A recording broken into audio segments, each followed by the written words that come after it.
you have collected so many free resources, but they don't seem to fit together, and your child isn't actually learning the way you had hoped. Plus, your files are exploding virtually or in real life. But here is a secret. The problem isn't in those printable materials. No, indeed.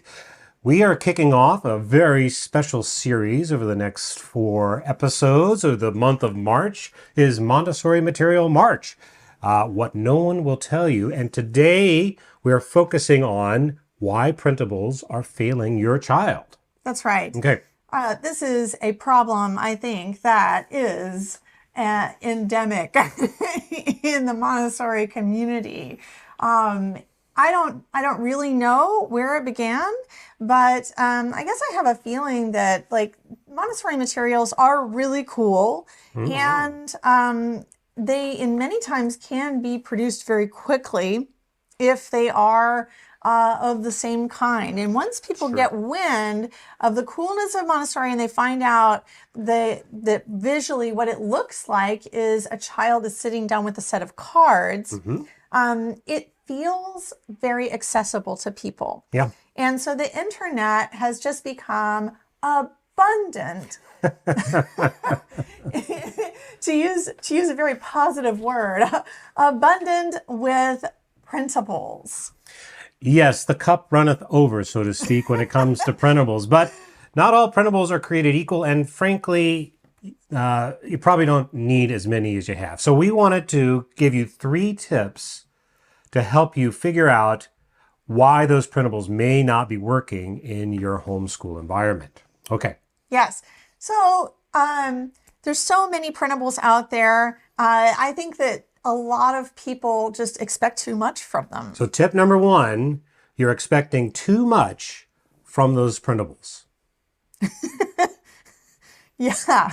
I mean, I think so. I think a lot of Montessori parents, I keep hearing a lot from Montessori parents about how they've tried Montessori and it just didn't work for their child. And then I probe deeper and I'm like, okay, like tell me more about this. So like, where did your Montessori journey start? And they usually end up saying, well, I've downloaded all of the bundles and all of like so many printables and I printed them all out and I sat down and I created a shelf and I put all these printables on the shelf. And then my child just didn't want to do any of them. That's right. I mean, why is that happening? Like, why on earth? I mean, you have so many. Why isn't the magic happening? I know. It's because the magic isn't in the materials. That's right. Remember, all materials, whether they're printable or physical, no matter how expensive or fancy or beautiful, they are just tools. And the power is in the method and the use. So you can gather lots and lots of printables or other kinds of materials, but if you're not setting your expectations correctly and understanding that they're just a tool to facilitate the learning, well, you're going to be disappointed by them. And a lot of parents are disappointed by them. So if this is happening to you and you just have found like you printed out some cards that looked fun, some parts cards especially, I know are very, very popular in the Montessori community and for good reason. They have really parts cards are awesome. Parts cards are awesome. We love them. But a lot of parents will download them, set a whole bunch in front of their kid, show their kid how to do them. And then they're like, my child has no interest. And Montessori isn't working for us.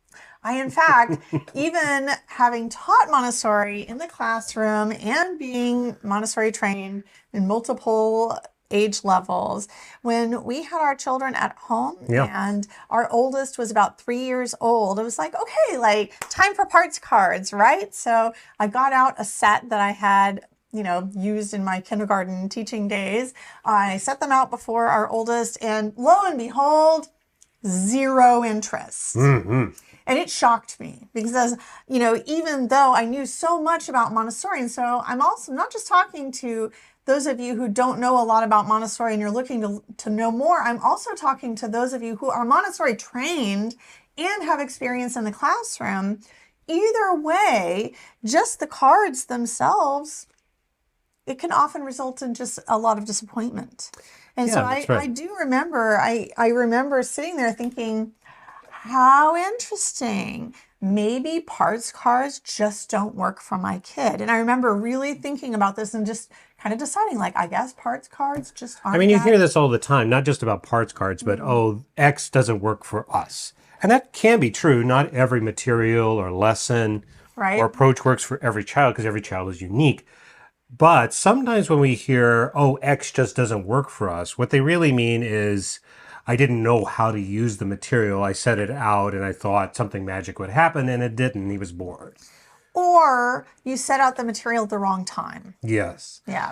And we do have some tips for that. So the first thing is to conquer that expectation. If you're expecting that the printable material is going to do the work for you, and that is itself is the lesson, then your expectations are just too high for the material itself. Yeah, Yeah, totally. I mean, if you think about like, let's think about a different material that you might use, a tool that you might use A around the house. hammer. A hammer. Okay, I was thinking a ruler too. Oh, well, Like, you were in a classroom, but yeah, I was no, thinking of really, like, like a hammer. Yeah, these are both great, right? totally. So let's talk about the hammer.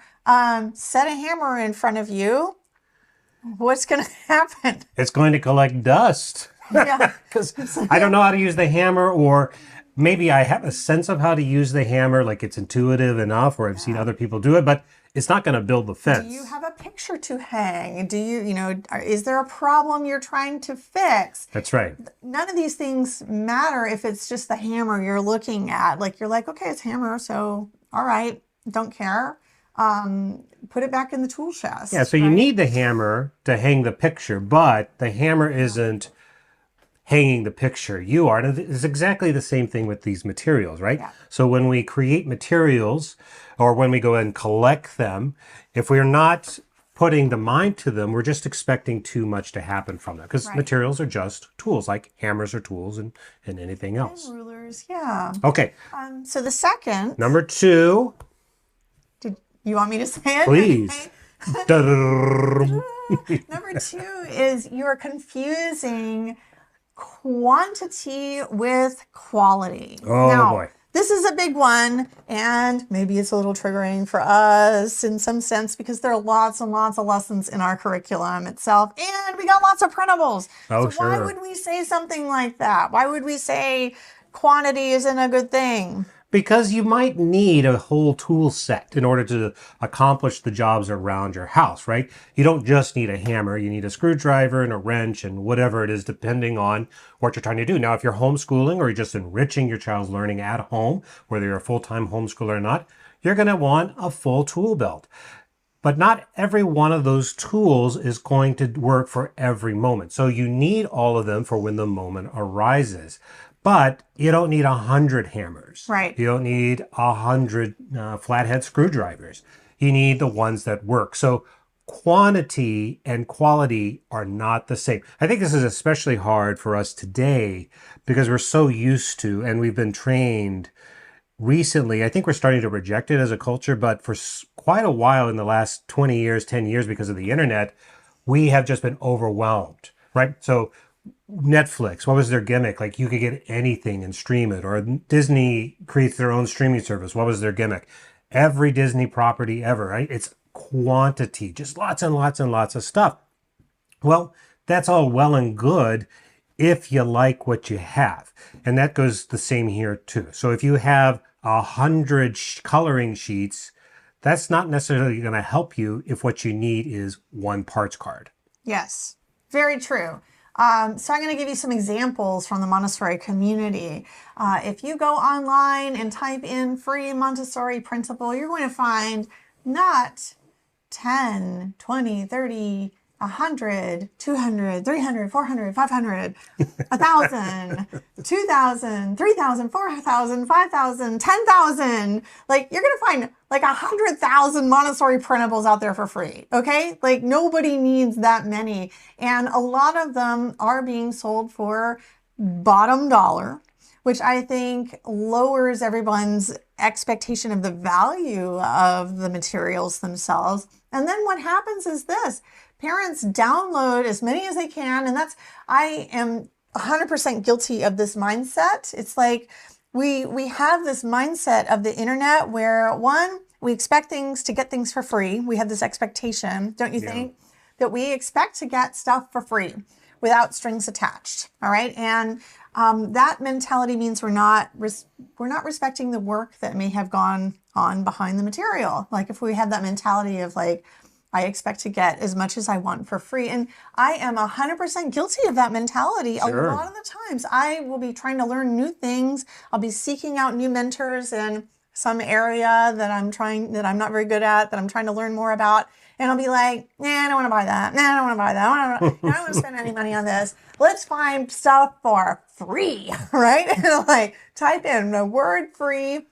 And I just go and I just sign up for everyone's list, download everything I can. And what I find is most of the stuff that's out there for free or for bottom dollar price just isn't that great. Right. Or we collect so much of it, like we can't figure out where it is, or maybe there are some real gems inside of that big pile of stuff, but you got to sort through it. You really do. And so what I do find is that my Google Drive just like gets to be exploding with these free printables of Montessori or otherwise. And then I forget about this stuff. Just like I forgot about all of those thermoses and other containers that we have in our kitchen cabinet. Yeah, how many of you have a junk drawer out there, or a junk cabinet, or maybe your whole kitchen is one big junk drawer or something like that? At some point, you've just collected every kind of container in the world without the lid, or maybe just the lid. Yes. You have to like cull through that. Yes, and it maybe at one point you didn't have enough of something, but then at some point you collected too many. This is why decluttering is important. And it really does bring us to our third point, which is that the intention really, really matters, right? So if you are downloading a Montessori printable with a very particular intention, let's say like, you know that your child is showing a developmental interest in learning to use scissors. You see them reaching for those scissors often and trying to develop those skills, but you're just giving them a bunch of blank paper, and you notice like they could use a little skill building and some guidance in this area. So then like some scissor cutting printables are exactly like the right thing. But say your child is already pretty good with scissor cutting, like you don't need all the free printables that teach scissor cutting skills, right? And I've noticed in a lot of these Montessori packets, like there's a lot of scissor cutting practice out there. Maybe your child doesn't need it, all right? So that doesn't belong in your stash of materials. That's right. That's right. So your third tip here is why are these materials not working? Number 3, you're not starting with the lesson. Right. So let's go back to the analogy of the hammer, right? I need to hang a picture. That is my task, right? It's purposeful. That is the purpose. That is the lesson, essentially, in our analogy. So I need to go find the tool for it. Now, if I've downloaded a whole lot of stuff, I've got a lot of quantity, potentially there's something out there to find if you can go put your hand on it. What if you had done your preparation work and you had bought a whole bunch of different sized hammers? Or like, don't we have like 6 hammers up there sometimes? I sorted them recently and I was like, how did we end up with so many hammers? The closet draws them in. But then you're left with like, which one do I choose? Sometimes you get analysis paralysis just by looking at the quantity of stuff, right? That's right. So like I got this great big hammer, now I've got the little hammer, this one has a claw on the end, this one kind of is rounded. So with a hammer, it's kind of straightforward. You could you're just trying to smash something into the wall. Teaching a child, it's a little bit more complicated than hanging a picture.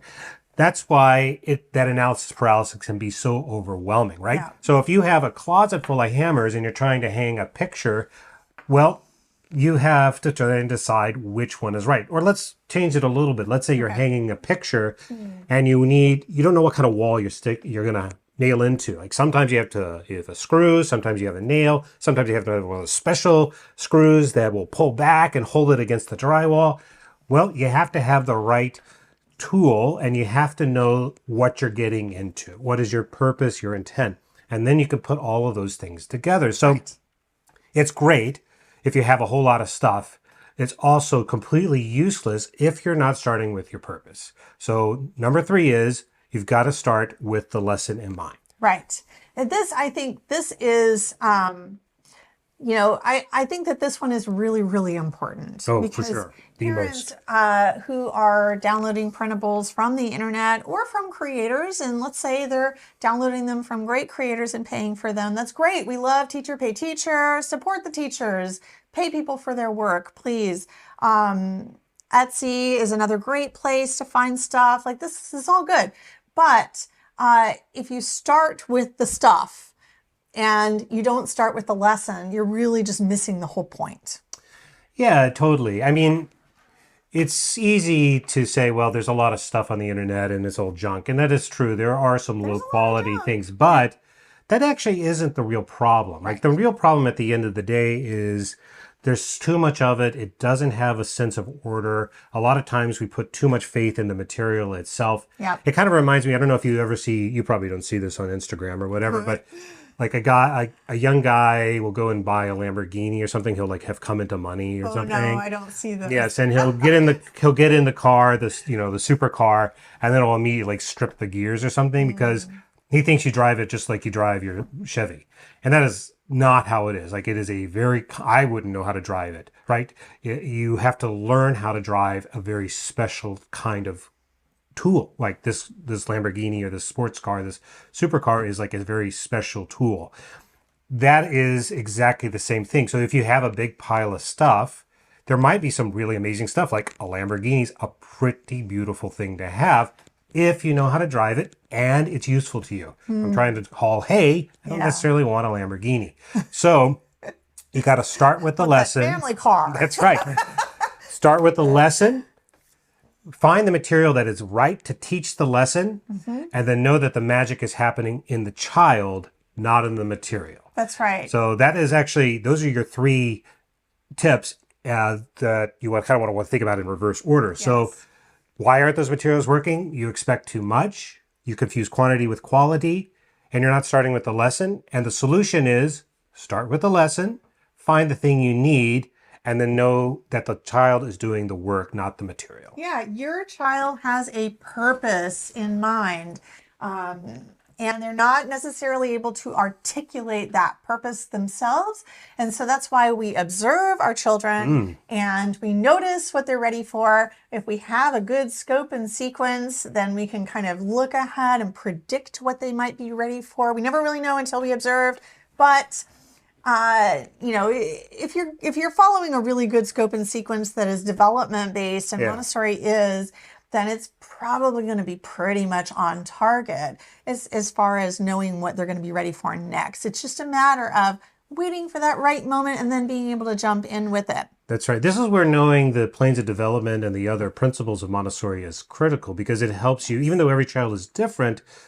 Montessori observed, and we've shown again and again through our research and science, that most children follow a certain kind of rhythm of development. Like first plane, second plane, those really do occur. There really is a rhythm, and you can learn what those rhythms are, and then that can help you know what kinds of lessons, what kinds of materials would help those lessons, and be ready when the moment strikes. Yeah. Now, let me tell you what the members in our community have shifted to start doing.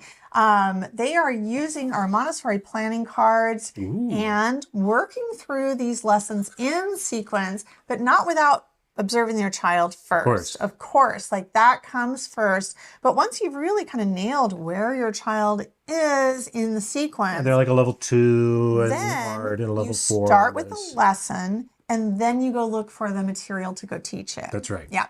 And the other thing that we do that also keeps us really on track with purpose is that is why we use an interdisciplinary learning approach, right. which we also can just call thematic. It's, similar. And when you are choosing to learn about a particular thing and you're modeling this for your child, then you have purpose, then you have intention.